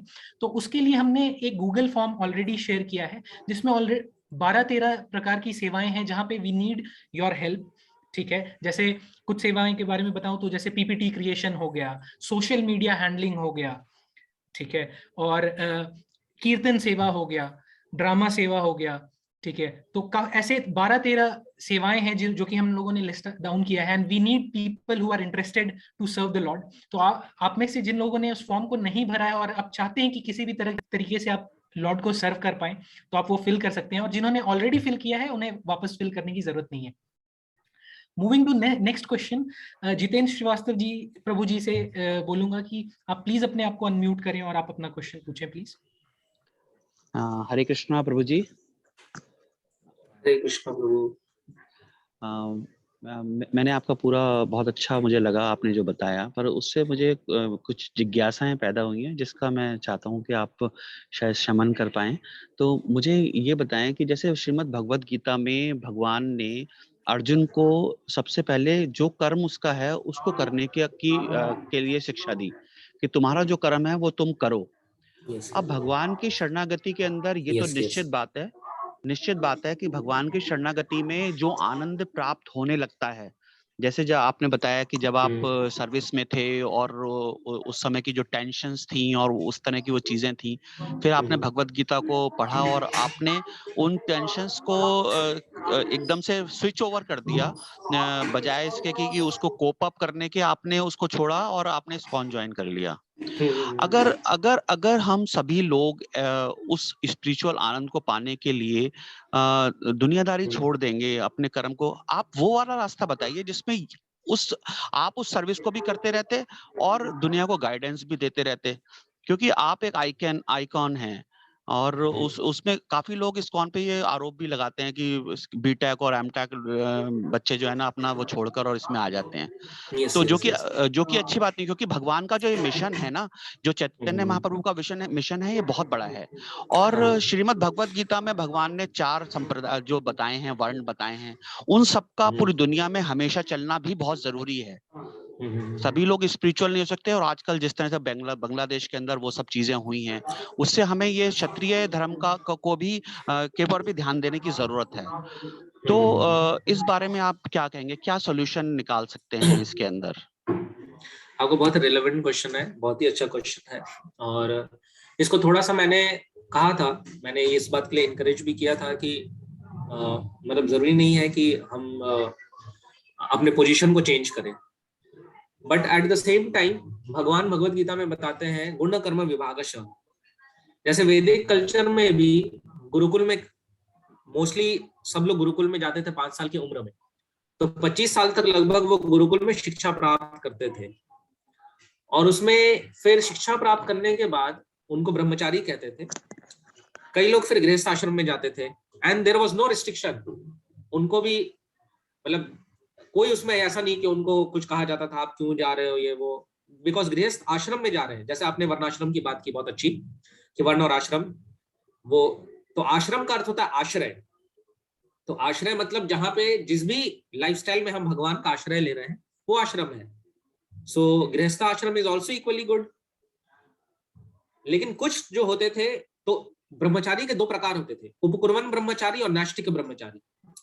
तो उपकुर्वन ब्रह्मचारी जो होते थे वो ब्रह्मचारी जीवन बहुत अच्छे से जीते थे अपने गुरुकुल में, और उसके बाद गृहस्थ आश्रम में प्रवेश करते थे और बहुत अच्छे से गृहस्थ आश्रम में भी वो जीवन का यापन करते थे, एंड वो भी भगवान के भक्त होते थे, कोई डिफरेंस नहीं था। और जो नैष्ठिक ब्रह्मचारी होते थे वो डायरेक्ट संन्यास ले लेते थे, and that was also allowed. So दोनों ही प्रकार था उस समय भी। तो इसलिए ब्रह्मचारी, गृहस्थ, वानप्रस्थ, संन्यास और ब्राह्मण, क्षत्रिय, वैश्य, शूद्र। तो अब इन दोनों को आपस में रिलेट करें तो ब्रह्मचारी जो होते थे वो ब्राह्मण से कोरिलेट कर सकते थे, गृहस्थ जो होते थे वो क्षत्रिय, जो गृहस्थ क्षत्रिय होते, एंड फिर बिजनेस क्लास भी होते थे, गृहस्थ बिजनेस क्लास भी होते थे, और फिर संन्यास जो ब्राह्मण होते थे वो आगे जाके संन्यास भी लेते थे। जी। So it is all like body part. जी। जैसे अगर आंख को कहा जाए कि आंख क्यों बन गया, आंख नहीं होना चाहिए, तो वो भी सही नहीं है। अगर कहा जाए कि हाथ क्यों है, हाथ नहीं होना चाहिए, तो वो भी सही नहीं है। सारे बॉडी पार्ट मिलके पूरे बॉडी को एक सुचारू रूप से चलाते हैं। उसी प्रकार से सभी की आवश्यकता है। इवन उपकुर्वन ब्रह्मचारी की भी आवश्यकता है, नैष्ठिक ब्रह्मचारी की भी आवश्यकता है, गृहस्थों की भी बहुत आवश्यकता है, और वानप्रस्थों की भी आवश्यकता है, सन्यासी की भी आवश्यकता है। सो गुण और कर्म के हिसाब से everyone has a right to choose his way of life as long as it is Vedic. जैसे आप चैतन्य महाप्रभु को भी देखिए, खुद ही 24 वर्ष की उम्र में उन्होंने संन्यास ले लिया। उनकी यंग वाइफ थी, उनके मदर थी, फादर भी नहीं थे, एकदम एडवर्स कंडीशंस था, कुछ भी एडवर्स कंडीशन था। उन्होंने 24 साल की उम्र में संन्यास लिया, but at the same time अपने कई शिष्यों को उन्होंने गृहस्थ आश्रम में जाने के लिए प्रेरित किया। सो उन्होंने संन्यास किस लिए लिया? What was the motive? कि वो घूम घूम के प्रचार कर सके। मैंने जॉब को इसलिए नहीं छोड़ा कि जॉब करते हुए भक्ति करना या गृहस्थ आश्रम वो इंफीरियर है, ये सुपीरियर है। No, never like that. देखिए अभी हमारे सामने शास्त्र चक्षु प्रभु है, फॉर एग्जांपल मैं देता हूँ, ही इज अ गृहस्थ devotee, but I consider him more than me. मतलब मेरे स्पिरिचुअल लेवल से मैं उनको लाखों गुना ऊपर मानता हूँ। एंड कभी भी होगा तो मैं उनसे कंसल्ट करूंगा, मैं उनसे कुछ सीखूंगा।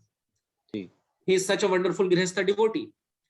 बट एक ये है कि कुछ लिमिटेशंस हो जाते हैं जब हम गृहस्थ आश्रम में रहते हैं, कि हम घूम घूम के प्रचार नहीं कर सकते। दैट इज एक्टिविटी प्लेटफॉर्म पे डिफरेंस हो जाता है कि किसको जितना अधिक टाइम मिल रहा है। But as far as spiritual thing is concern, devotional life is या डिवोशनल मूड इज कंसर्न, उसमें कोई डिफरेंस नहीं है। तो अगर आप मुझसे पूछेंगे कि मैंने ये लाइफस्टाइल क्यों लिया, तो एक तो मेरे अंदर थोड़ा सा, जो गृहस्थ डिवोटीज होते हैं एक्चुअली, मैं तो उनको बहुत हैट्स ऑफ कहता हूँ, बल्कि मैं कहता हूँ कि वो महान है। मेरे से तो मतलब मैं इतना आलसी हूँ कि बिजली बिल भरना मुझसे होता नहीं। मुझे अपने KRAs और KPS भी भरने होते थे, ऑफिस में तो लास्ट डे में भरता था, इनकम टैक्स भी लास्ट डे में।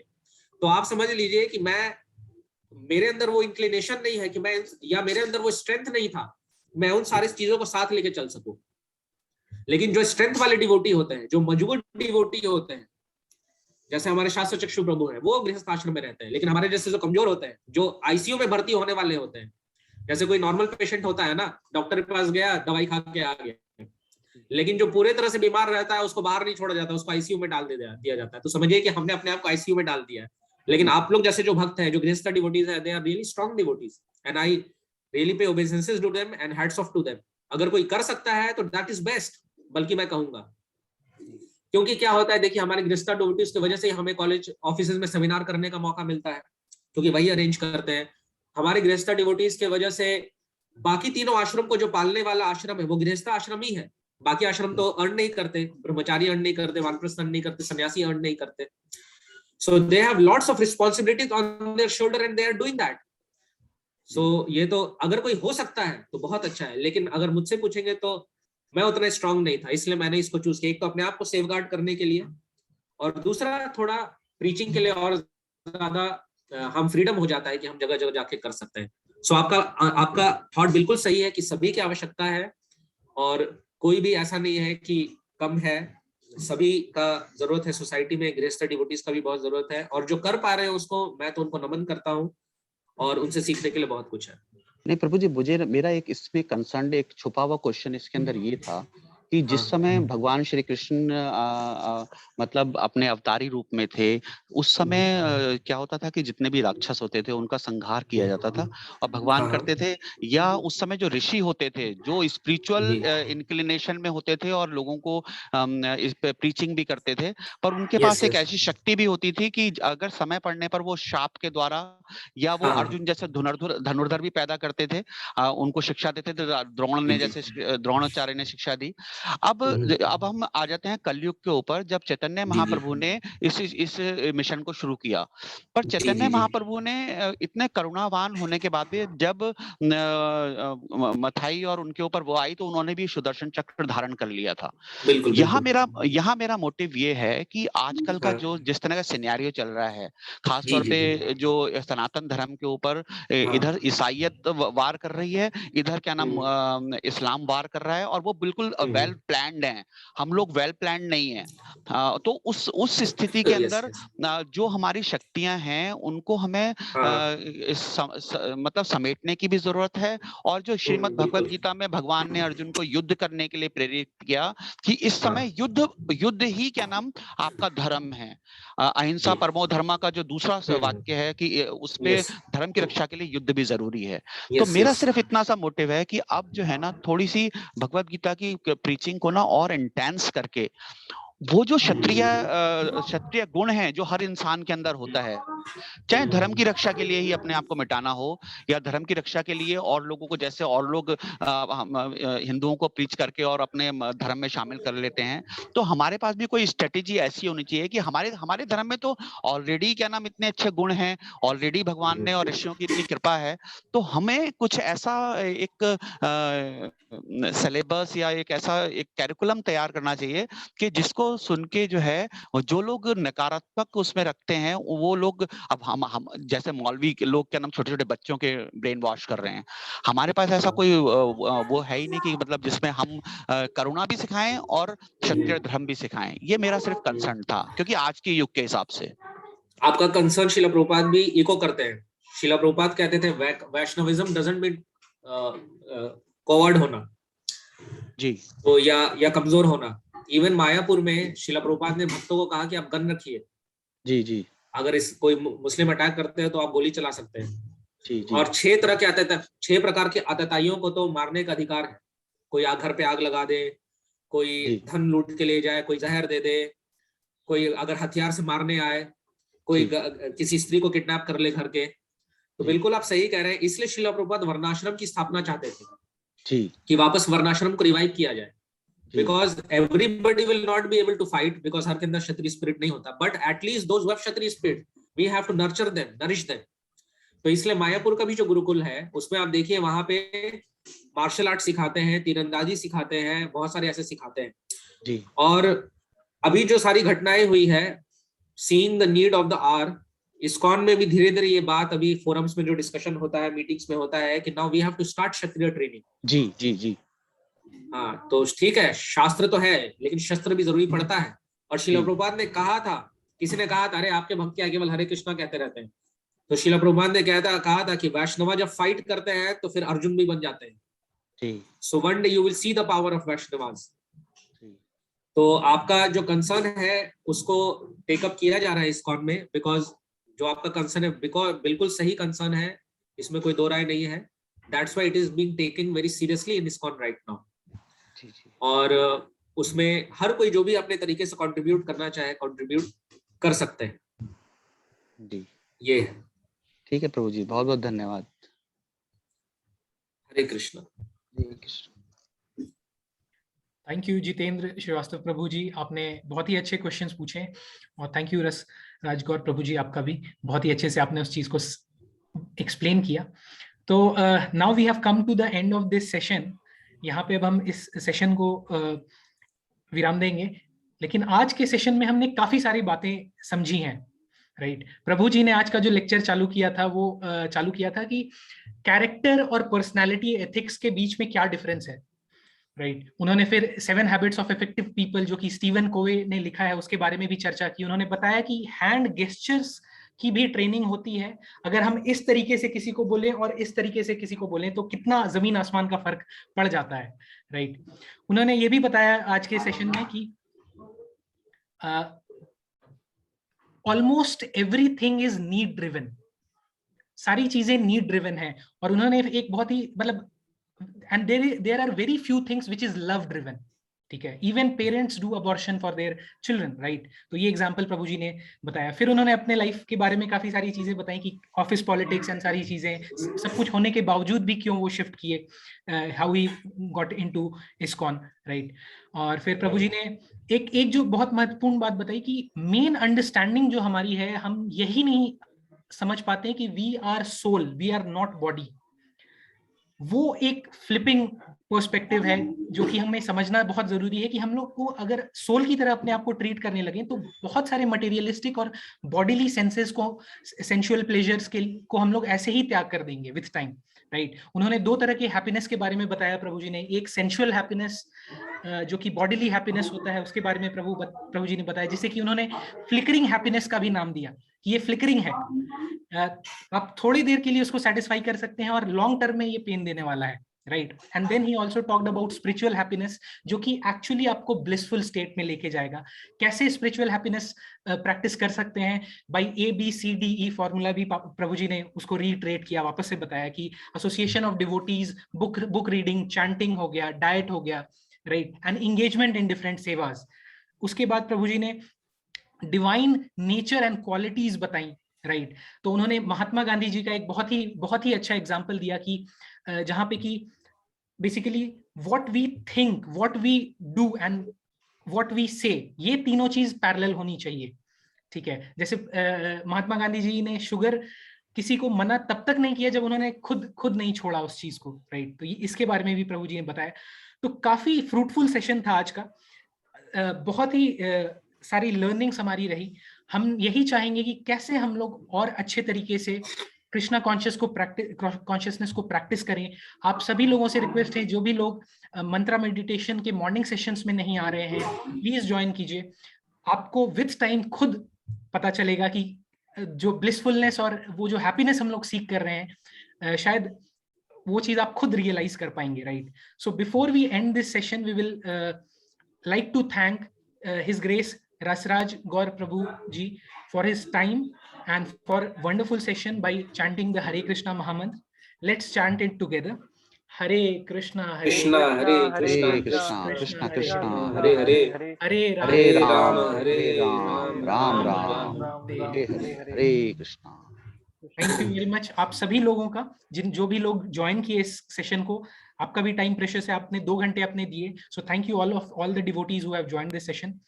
Thank you very much. Rasraj Gaur Prabhu ji से पूछना चाहूंगा, Prabhu ji any final words आपके एंड से, कुछ कहना चाहेंगे? Final words, I really enjoyed being with all of you, such wonderful devotees. I was having association of all of them, and I would like to seek forgiveness if I did some mistake or if I offended someone, if any of my words hurt someone. I tried my best not to do so, but if still something happened like that, so then please forgive me, and I would look forward to have your association in future as well. And thank you for giving me an opportunity to serve all of you. Hare Krishna. हरे कृष्णा। और हम लोग भी ये चाहेंगे कि हम लोग next sessions और आगे के भी जो सेशंस हैं उसमें रसराज गौर प्रभु जी को हम लोग बुलाने की कोशिश करेंगे, उनका टाइम लेंगे ताकि और भी ऐसे इनलाइटनिंग सेशंस आगे प्रभु जी हमारे लिए कंडक्ट करें। सो thank you very much everyone. हम लोग इस सेशन को यहीं पे स्टॉप करेंगे। Thank you very much. Hare Krishna.